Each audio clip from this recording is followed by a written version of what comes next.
Claire Chazal, née le 1er décembre 1956 à Thiers, Puy-de-Dôme, France, est l'un des visages les plus marquants de la télévision française. Journaliste, auteure de romans d'amour et présentatrice appréciée depuis des générations.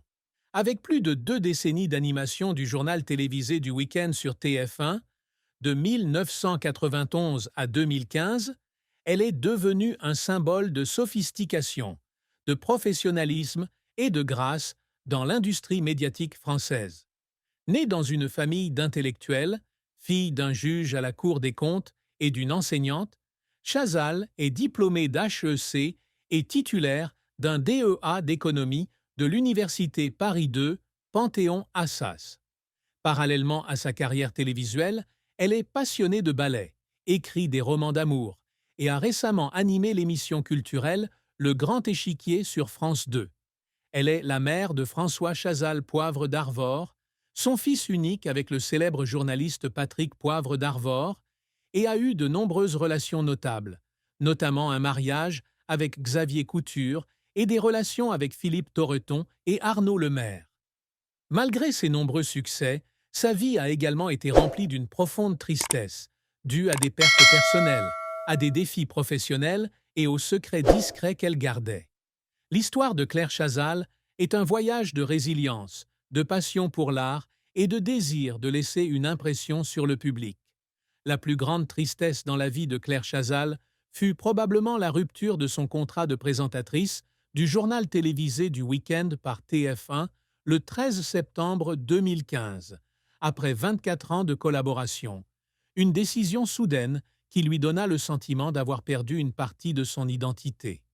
L'un des visages les plus familiers de la télévision française, Chazal a transformé le journal de 20 heures de TF1 en un rituel du week-end, captivant des millions de téléspectateurs avec son style de présentation pointu et charmant.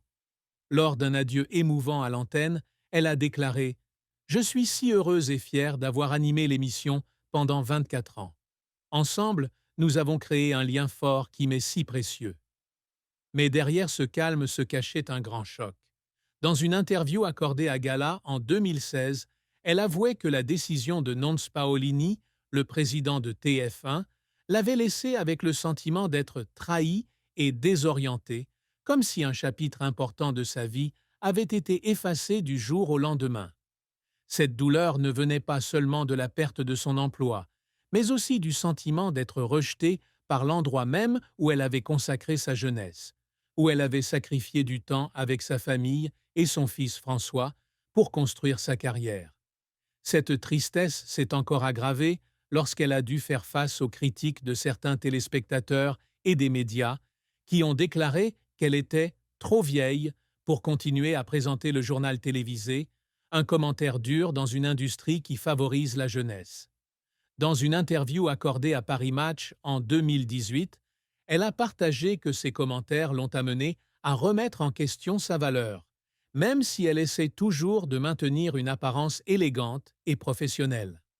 Cet événement fut non seulement un échec professionnel, mais aussi une blessure morale, la faisant verser des larmes à maintes reprises lors de nuits solitaires dans l'appartement de 200 mètres carrés à Paris, où elle vivait seule après le départ de François.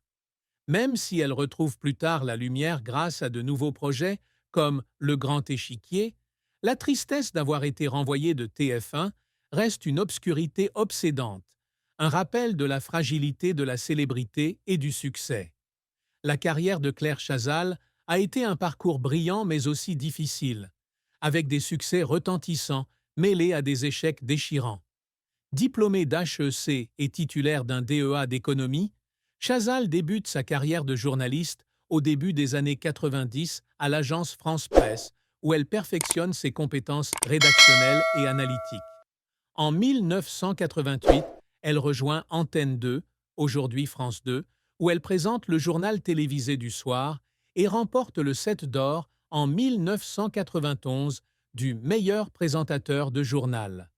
Son grand succès survient au printemps 1991, lorsque TF1 l'invite à présenter le journal télévisé du week-end de 13 heures et 20 heures, un tournant qui fait d'elle une icône de la télévision française. Depuis le 16 août 1991, elle apparaît à l'antenne avec son style élégant, sa voix chaleureuse et son traitement sophistiqué de l'actualité, attirant des millions de téléspectateurs chaque semaine. En 1997, elle est nommée rédactrice en chef de l'information de TF1 et à partir de 2006, elle occupe le poste de directrice adjointe en charge des reportages, animant des émissions telles que Reportages et Grands Reportages de 2010 à 2015. Son succès ne réside pas seulement dans les audiences, mais aussi dans le fait qu'elle apporte une image forte de journaliste femme, brisant les stéréotypes sur le rôle des femmes à la télé